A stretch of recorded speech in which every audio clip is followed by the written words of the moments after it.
bans flew right on through. Orianna Thresh and Xerath from the CompLexity White side. Curse Academy taking away the Syndra, Gnar, and Lucian. And with that, Westrush just snags Rumble. This is deja vu, straight man. up. These are pretty much identical to minute. the first picks that we saw last game. Just swap Try sides. and try again. Why not? Well, we've seen West Rice's Rumble. It's been fantastic. I think besides Aurelia, Rumble is probably one of his best champions up in that top lane.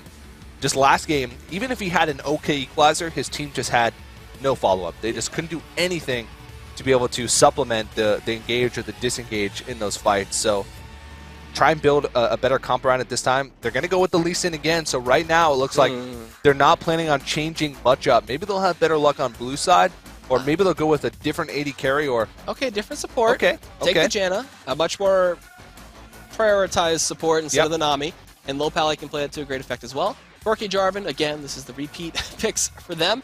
They could go for the Zed again if they want to for Keen, and Cop may just play the Ezreal and show Maybe Baby how it's done. He could go back to Corki. He had a great showing on it as well, but if he wants to teach Impactful how to play it, well, this would be a time to do it. I think Keen, I wouldn't put it past him to actually play a mid lane Ezreal. And Curse, it's probably not going to happen. I don't think but so. I wouldn't put it past him. And if you think way back to oh wait, what am I talking about? Mid lane Ezreal? the beginning of 2014 was when I think was when the double AD comp started to come around, and Curse Academy was one of the first teams to sort of play that in competitive matches. And Ezreal mid was a big thing back then. They didn't have Keen as a mid laner, but still, it's a thing. It's a thing that they do. It is a thing indeed that can be done. And I like the Morgana pick, synergizes as well with the Corki that would be in the bot lane. Just throw on that black shield and can't be Howling Gale, you can't be slowed by Zephyr, you can't be knocked back by the Monsoon, so you're good to go.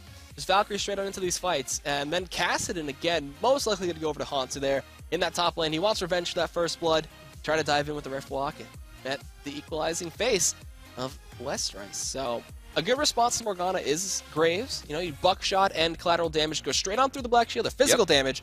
So we're going to see that picked up, as well as Golden Glue now. Going to try to show a Keen-like performance. Graves is by far my favorite AD carry. He's one of my most played champions, and I think that he's very underrated as far as competitive play goes. He's starting to pick up some steam right now. Granted, on live it's the 4.20 patch, but still, he wasn't changed that much. The game was sort of moved around a lot, but I still think he's really strong right now, especially against those mid-game AD carries, and especially against Morgana, you said, because they have the ability to sort of all in at level 6, because Graves' burst damage, especially since collateral damage was actually buffed just a tiny bit a few months ago, and the Janna shield, they have the ability to really burst out of Morgana. Is this mid-Hecarim for Keen? There it is. Yes, it is. There it is. Oh, this is the pocket pick. I love this pickup. Yeah. And to bring it against a Zed, we were actually talking about this, I believe, a day or two ago. Yeah. And we're like, you know, if he goes up against a melee mid, bring out the Hecarim. Yeah. Why not? Yeah. Great response. He's got the ability to charge on in, initiate fights with the ultimate. He's got some sustain in the W, and he's got a good AoE clear as well. Yeah, and that's something that he brought out in game number 5 against in the promotion CLG. matches, in the promotion relegation matches against CLG. They did fall, but I believe he started that game like 4-0 or 4-1. Yep. So it was a pretty ridiculous start from him, and he was one of the shining points of that game, despite Curse Academy losing, and of course, obviously not making their spot in the LCS. But Keen has had that Hecarim as a pocket pick, not afraid to break it out, and it's a really great counter pick for Zed. All right, so tell us what you guys think about that Hecarim pick against Zed. How do you think it's going to do? Who do you think is going to win? Will CompLexity White bring it to a game 3, or will they fall on their face? This is going to be at LOL Esports, hashtag LCS expansion, and we're going to get into the Rift as soon as possible, and we're going to see if this Hecarim can snowball. This is going to be interesting, especially with the pickup of the Hanser Kassadin again. Yeah. They synergize pretty well. They can close a lot of distance. They can assassinate people pretty well, and it looks like we're going to go into the game. This is potentially the final game of the day, and potentially Curse Academy making their way towards that LAN final. Yeah, CompLexity sort of double dipping in those teams, taking one team from the ladder, one team for their automatic seed. And it's possible after this game, they might not have a single team even moving on to the live portion, that double elimination stage that's happening here at the ESL Burbank Studios. And Curse Academy, they are looking incredibly strong. I think they were definitely one of a lot of fan favorites coming into this whole tournament. So, and looks like they're living up to their name right now. Living up to the hype. Gotta Living believe it. up to the hype. Indeed, and it might be an early lane swap coming in here. Kez has got to be careful. Binding comes out, doesn't connect, and that would have probably forced out a flash, if anything, and got some good damage on him and forced him back, but it's okay. They're going to get some pressure out, and they're going to move forward. They want to get a ward onto this blue buff here, as Bunny Fufu just keeps on running forward. Yeah, Bunny Fufu, one of the few supports remaining in the Challenger Series that is not afraid to break out the Morgana. Look at him. He's spotting out the... this is a ward that they've done way back when lane swaps were first coming around. Yeah. People were like, all right, you know what? We're going to ward in the lane all the way back past the tier 2 and try to spot out if they're doing a lane swap of their own. So they're going to look for that. And Westrice, he took a bunch of damage earlier on. I don't know who he dueled or what he did, but he might be in trouble in this lane if they walk up. Maybe going for the next level strat of getting a couple auto attacks on the turret before the wave spawn. That's possible, I guess. Take any advantage that you can get, Egad. I mean, you're not going to get much done just walking and getting 20 damage on that tier 1. It doesn't matter how small. Watch, they're going to lose this game, and one turret shot is going to be what's going to lose them. And then you're going to come back and say, well, why didn't Westrice get more damage onto the top lane turret before the wave spawn? And it looks like Hans is going to be soaking up some of this blue XP. Maybe Baby is going to actually hold the lane here, and that's going to be really helpful for him. He gathers them up. He's going to be able to keep the lane push forward and just try to capitalize as much as possible on pushing this tier 1. Oh! Meanwhile, Cop spots out Westrice. Hello. Hits him with the phosphorus bomb. Thought something was fishy, and the binding comes out, forcing the flash away, and Westrice now in a very, very dangerous spot. That is a smart plan sometimes, but as soon as the enemy team realizes that, hey, it's a lane swap, we should probably check that bush. Ever since, was it Ackerman did it in the LCS when they were playing against Dignitas, he sat in that bush for like 6 minutes, got to like level 4 before they even wanted to check it. And so teams now have made sure that they check that bush when they do a lane swap. Yep, and it looks like a swap in the jungles as well, as they just trade blue and red from Saint and Kez. And now they're level 3. Good look to see if the ganks come on out. Oh. Westrice gets hit by binding. He's going to take a little bit of poke at that. And he started Ruby Crystal and 2 potions, and now he's out of potions. So he's going to have to be very, very mindful of that. He's trying to be a little crafty to try and get in here and get some of the experience from the CS, but it's going to be tough for him. Rumble is not... Look at these. 2 for 3, excuse me, coming out from Bunny Fufu right now. Keeping a good percentage of those bindings connecting. Yeah. We'll see if he can continue that through the game, as they're not even spotted on that ward. Oh, Saint's going to be spotted, but Haunter wasn't. Yeah. This dive is going to be so dangerous, and Lolpal is up here too. Level 1 still, 300 health left on this guy. And Kez, he might be caught out here. They're going to see them doing the white. Kez, what are you going to do here? Sonic Wave? Not going to Resonating Strike his way through. He does, actually. He's going to get popped in the face for that, so he's got to be careful. Joining the fight is Westrice, though. Doesn't have the harpoon. Took the junk shield instead. Binding connect over the wall. They're going to go straight for Westrice in first blood. The tormented soil from Bunny Fufu. Gonna pick that up. Westrice is a bind magnet so far in this laning phase. He's dodging back into the binds. 3 for 4, man. I'm going to keep track of this game. Yeah, okay, the whole game. Not the whole game. Do it. If we miss anything on the camera, it's not my fault. But yeah, we're keeping track of the bindings because that's more important. But it's a pretty good showing from Bunny Fufu so far, bringing out that Morgana to counteract the Janna, and even just 2v1ing, man. It's worked out phenomenally for them so far. You can really see Curse Academy. There's no one bots, you know. It's just maybe farming by himself. He's level 4. Curse Academy seems a little bit more seasoned with this lane swap. CompLexity White's just sort of going with the motions here, playing reactively to what Curse Academy's doing. Oh, Sonic Wave? They're not going to dive that. No way. Okay. Yeah. So Comp is by himself. He's got to be asking for a little bit of help here. And we'll see, but he'll probably come back in. And this mid lane has been very quiet. Keen, he's found a minor advantage over Goldblue.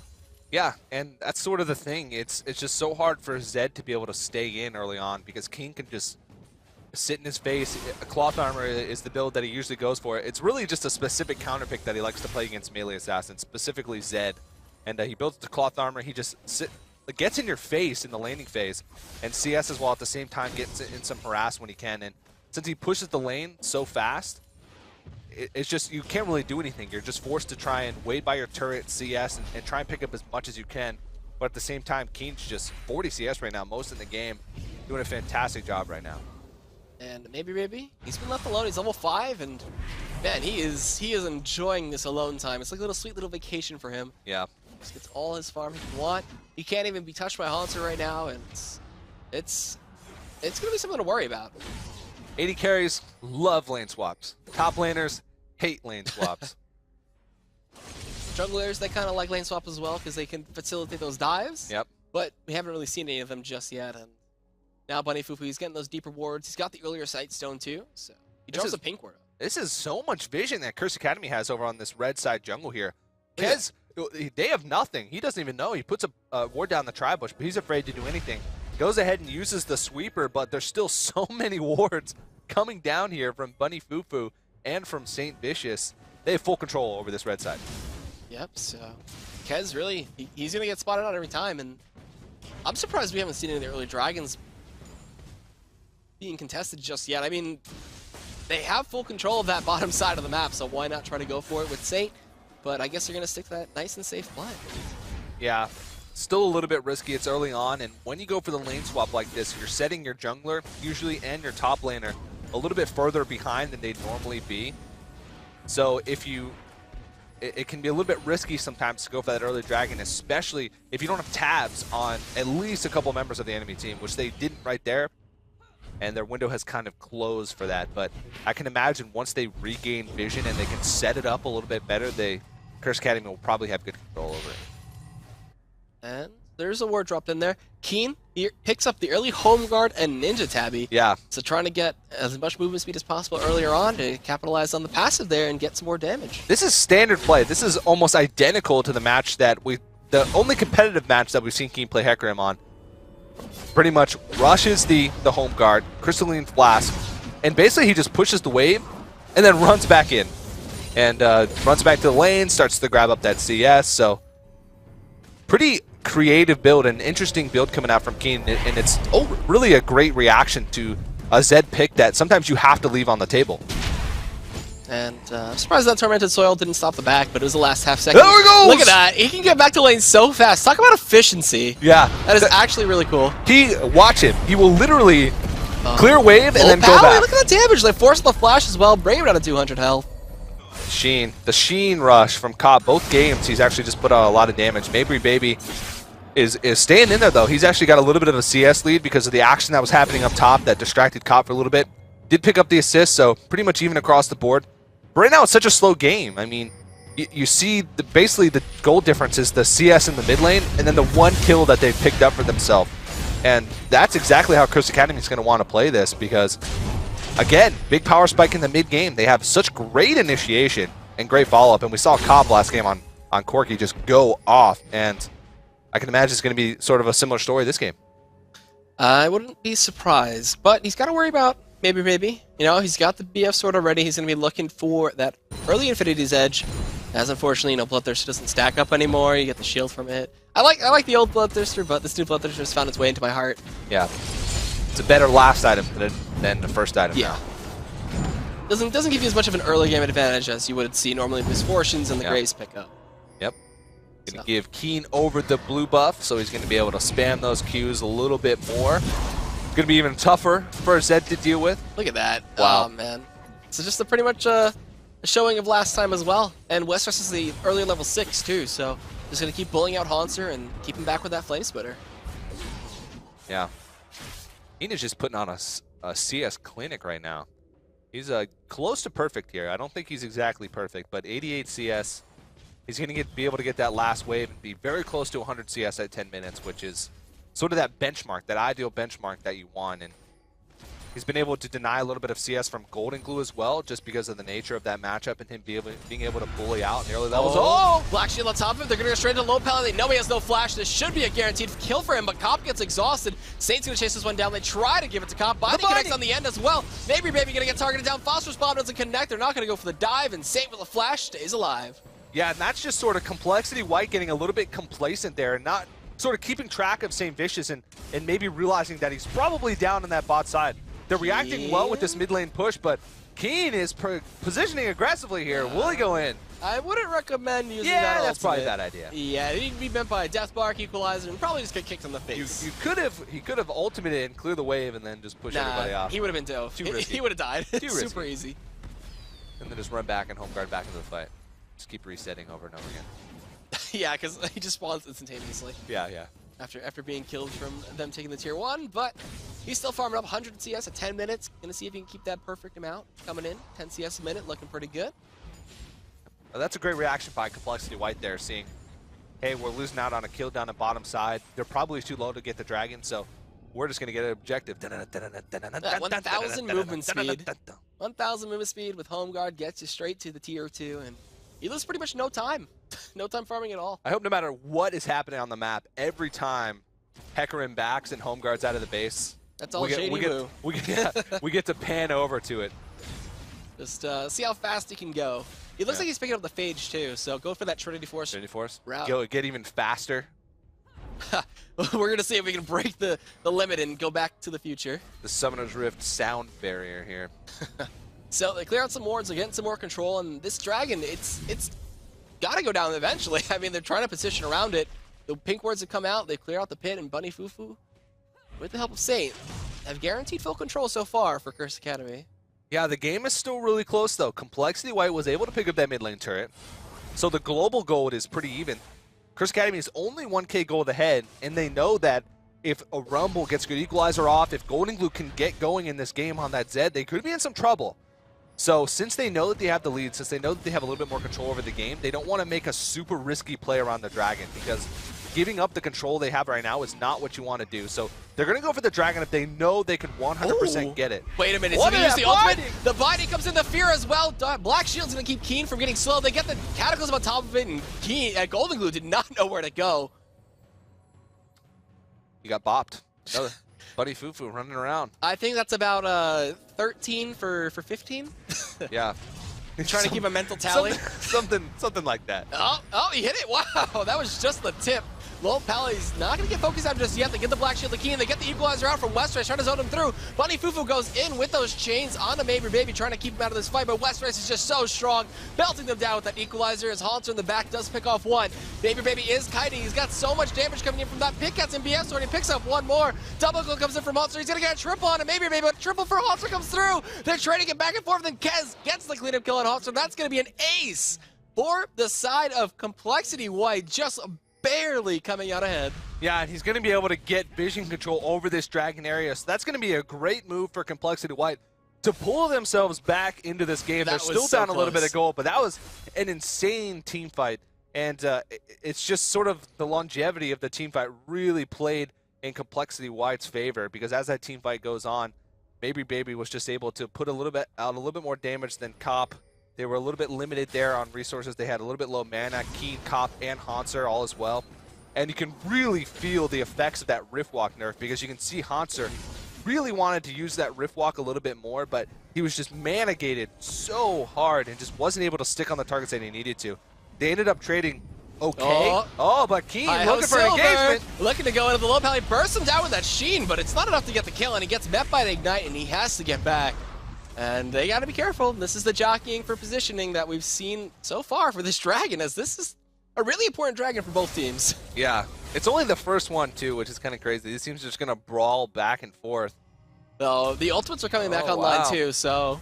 You got the Equalizer up as well as the head go. Oh, look at him go! That's like 1,200. Actually, that's 1,100 right now. So once he gets that Zeal and then Trinity Force, we're going to see him going real fast. So this Dragon gets started here by CompLexity White. The charge is ready for Keen if he wants to go on in. Save Vicious is starting this fight up. We're going to get Death Market just destroyed. Maybe Baby takes him down. Keen coming in with the ultimate, gets kicked back immediately. Animal abuse. Haunts are coming through, takes down Kez. There's a 4-man shackle with Bunny Fufu, but he can't get anybody stunned. So he gets bursted down. Maybe Baby on the double, but Haunter and Cop are trying to take him down. They do finally get him, and they're just trading back and forth. This fight is absolutely insane. It's the second time, but reverse ace is going to come out here from Curse Academy and a Dragon. What a crazy fight. Same Vicious, that looked to be a really bad initiation, but he drew a lot of focus on himself. And there was a great exhaust on a Maybe Baby right as he unloaded his full burst combination. The collateral damage came out right as the exhaust came down, so it did very, very minimal damage. And Bunny Fufu really splitting up the team with a 4-man Soul Shackles, and that sort of created the chaos that they needed to pull that fight together. And now, Cop hasn't even picked up kills, but Haunter 0, 1, and 9. It seems like he's the one that's doing the majority of the damage in team fights. It's just like Keen runs in and gets that last Q off, or that last Trinity Force buffed auto attack off as the team fight's ending, and picks up that kill. But still, Keen and Haunter are two players that you'd want to have that gold as well. They have a lot of carry potential from both their solo laners as well as their AD carry. So they're in a really great position right now. Yeah, and Round of Ages has been completed for a while. He's able to trade it out with Westrice and with Buddy Fufu and St. Vicious coming around for the loop round. Even Keen is joining the party. They want to get this dive on a Westrice here. If the Flag and Drag connects from Saint, that is going to be a guaranteed kill. They have to be very careful. There's no ultimate for Keen also on that Hecarim, so they clear out a pink and decide to back away. Well down bot. Maybe Baby and Low Pally being silent but deadly, taking down a tier 1, and that's their second turret of the game. Curse Academy has not been able to take many turrets, and you look at their team composition, their siege is not that great. They're going to rely on just diving past the turrets with their initiation from Hecarim, from St. Vicious, and then just having the sticking power from Cassin and from Corki to be able to stick out a fight. Their siege is pretty poor, and that's one of the reasons why they're up in gold. But oh wow, okay, so 19 out of 27 maybe. All right, so we're having fun with that, but like you said, it's gonna be interesting to see how they can try to pull this into the together. Excuse me. I love the initiation though from Curse Academy. They've been on point with their picks. Their picks and bans have been really good, and this Zed counter from the Hecarim seems to be really legit. Yeah, it is definitely legit. You have to be very well versed on Hecarim to be able to play him effectively in that matchup. You have to know the matchup inside and out. That's one of the reasons why Keen is one of the only players to break out in the mid lane, at least. But yeah, this is one of the reasons why St. Vicious defaults to that Jarvan over champions, say like Lee Sin or Kha'Zix or stuff like that, because Jarvan is one of those champions where you can just say, there's an engagement, I'm taking it. You really don't have to be super creative. You really can just brute force engagements, and that's exactly St. Vicious's style. That's how he likes to operate from the jungle, so definitely fits into what St. Vicious is trying to do and what Curse Academy is trying to do in general. Yeah, they're playing it to great effect, man. Cataclysm with that charge coming from Keen and the ultimate on top of it, just, man, that's such good synergy. It's almost as good as a Gnar Jarvan as well. You just Gnar him into the cataclysmic walls.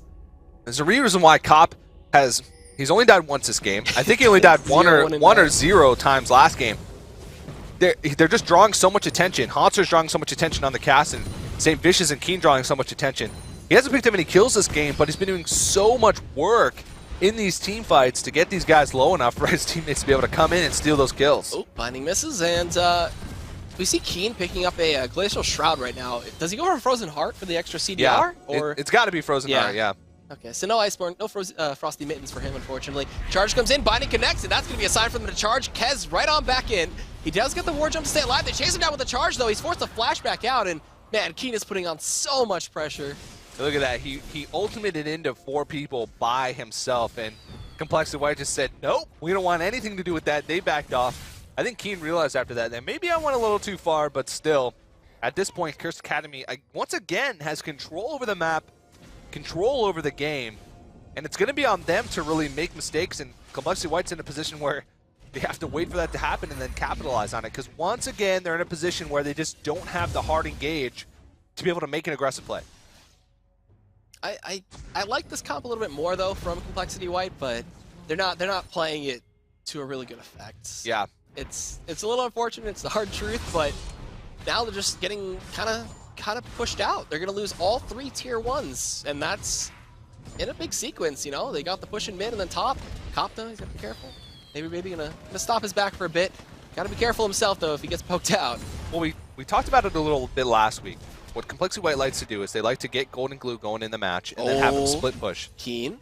He doesn't have the ultimate for safety. He knows something's fishy. He sniffed it out. Yeah, so he's going to back off. But they like to go for Golden Glue. You can see him split pushing. But this is another reason why Hecarim's such a great pick against the Zed, because he moves across the map so quickly. And he's actually really great in a 1v1 situation against Zed, especially once he gets armor. Got that Glacial Shroud now, going for that Frozen Heart. Once he gets that, there's absolutely no hope for Golden Glue to be able to solo him out. He has the Brutalizer now, but not even anywhere close to the last Whisper, because he hasn't even finished that Blade of the Ruin King. So you can see the gold totals right now. And Keen is 2,000 gold ahead of Golden Glue in that mid lane matchup. That's a huge deal. That is a very big deal. That's going to be getting him very close to his Frozen Heart. Westrice, he's going to turn around into Haunter here, who does Riftwalk away. He does get... No, he doesn't get slowed up by the smoke screen, but they'll still chase him down. Riftwalk comes on out, and Haunter's able to stay alive. Hecarim just backed, and we missed it. Oh, no. Oh. JD Woo, what are you doing? Well. That's okay. Oh, well. It's okay.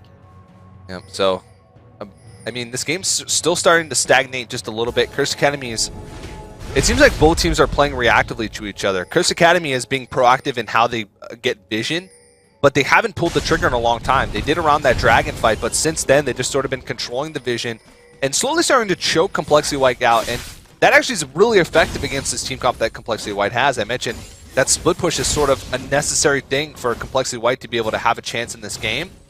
And Golden Glue just has no shot to do that right now with a Hecarim in this matchup. So you really got to hand it to Keen for having that pocket pick available. They're starting this dragon too. That's going to force a teleport to come out from Westerice, who is going to get bound out as soon as he comes on in here. So they drop Ward. Kez look for the steal. Can he get it over? He drops the Ward. He got the smite steal. And will they turn this into a fight though? He kicks, and will he flash out? It's the question. He doesn't have his flash, so he's stuck in there with Cop. The Rage Cage coming on in. They give him the shield to keep him alive. Can he safeguard away? No. The cooldown just too long. And meanwhile, Keen coming in from the back. A Deathmark comes in over from Golden Glue, trying to take down Cop, but he cannot do it. And Bunny Fufu kills him. Coming on in is going to be the charge from Keen though. They trap nobody in the cage. They keep Westerice out of the fight though. Maybe turns around. He's going to be able to pick up a double. Not able for the triple. Haunter goes in. Force balls. Rift walk. Auto attack. He gets exhausted, but it's not enough. Low Pally now. The last man standing. He's going to get pulsed in on top of. The binding does not connect, and that's going to be a straight up 2 for 4 and a dragon over to Complexity White, but the kills in favor of Curse Academy. And Hanso is going to get a little consolation prize here. Going to teleport back to that top lane, get some CS.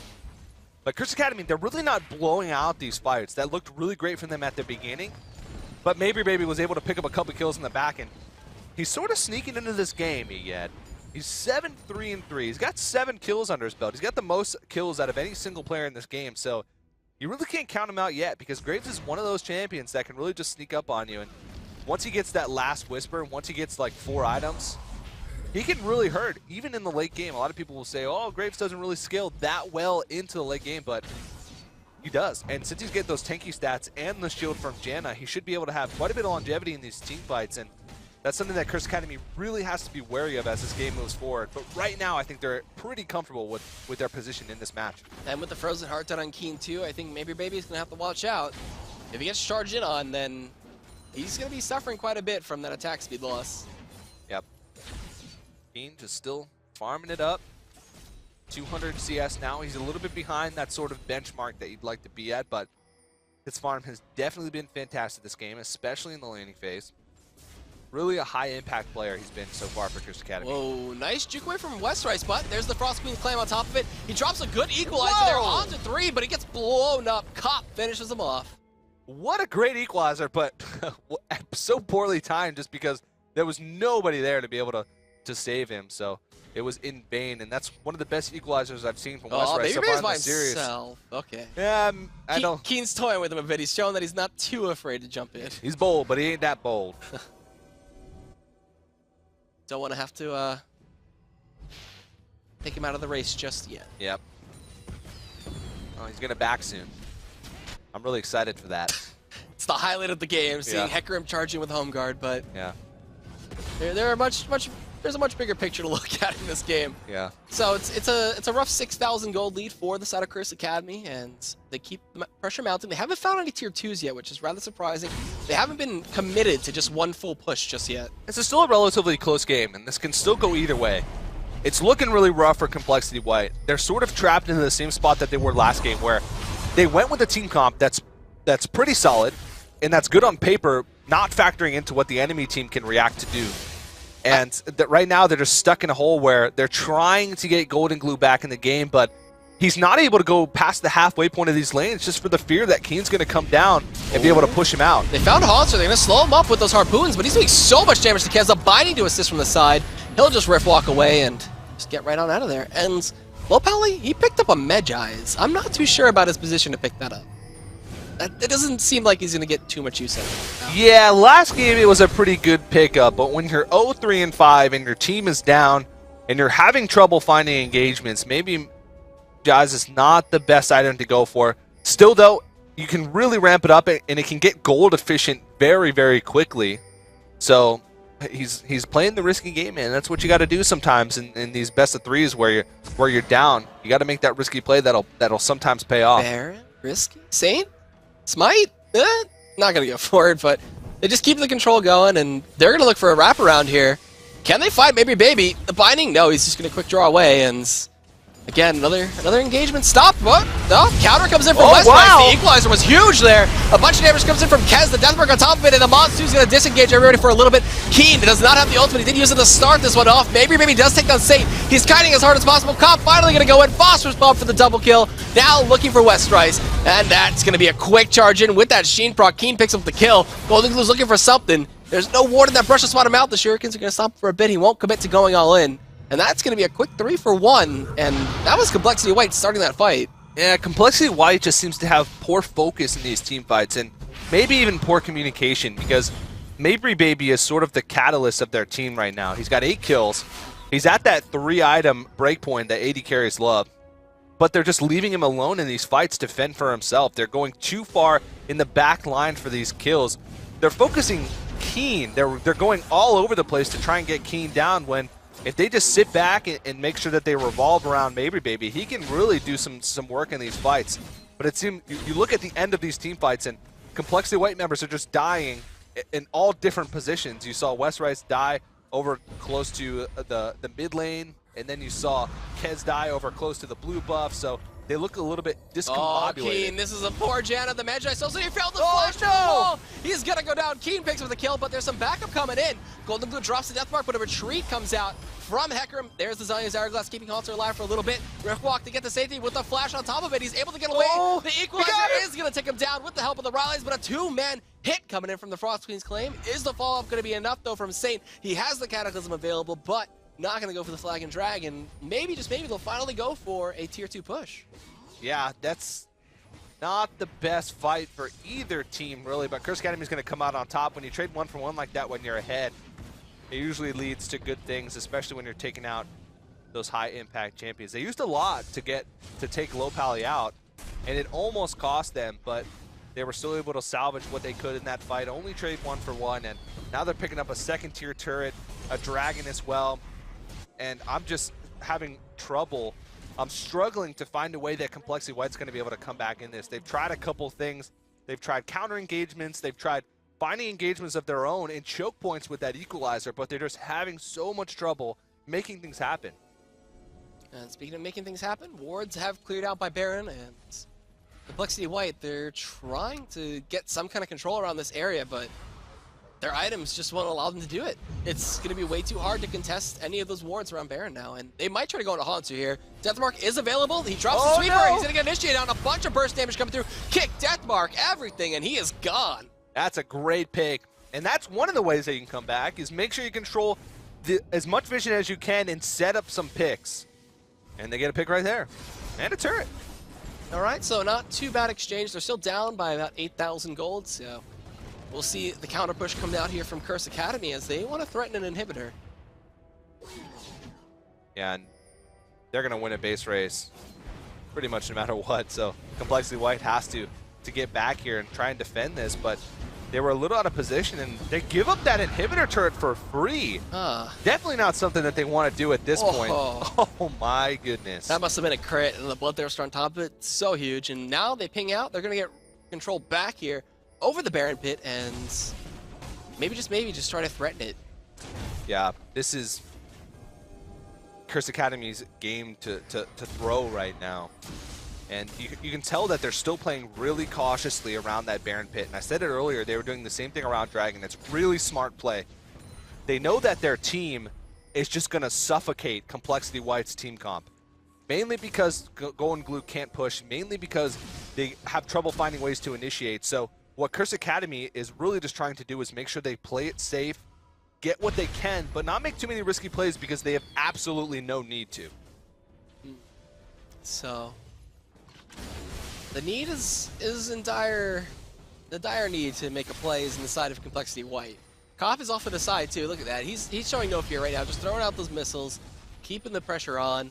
He doesn't even care about his position right now. Like they can't guarantee a kill on him. Look at that. Just keeps the harass going. He's got that Bloodthirster shield too, and this Baron is going to be huge as well. I don't think any team wants to really start this until they've found a good scrappy engagement where they come out ahead. Yeah.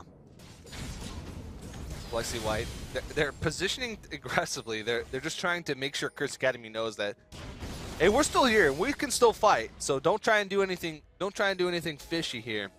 But at the same time, Complexity or Curse Academy is just controlling this map so much, and it's just so hard for them to take down any individual player. You saw Hanser up, who's not that tanky. Oh, this is the same thing they did last time. They're spotted out, though. Oh, that was a good scry orb. Okay, so spots him out, gives him some vision, and stops the Baron, but a binding to connect. Low Pally can't be initiated on just yet. Monster's looking for something, but Keen's in the back. Whoa, he gets exhausted. He's going to do a bunch of damage to Low Pally, though. He's got to be careful. He's going to get collateral damage. He goes in. He's going to be able to help pick up 2 kills as they go back in. Death Mark is applied to save Vicious. Kess is stuck in the Cataclysm. He will fall, but the pop comes on in, and that's just going to be another ace to come out. Golden Glue maybe going to be able to do this. He gets exhausted. They saved him. Binding connects. Phosphorus Bomb. Cop unstoppable. Ace.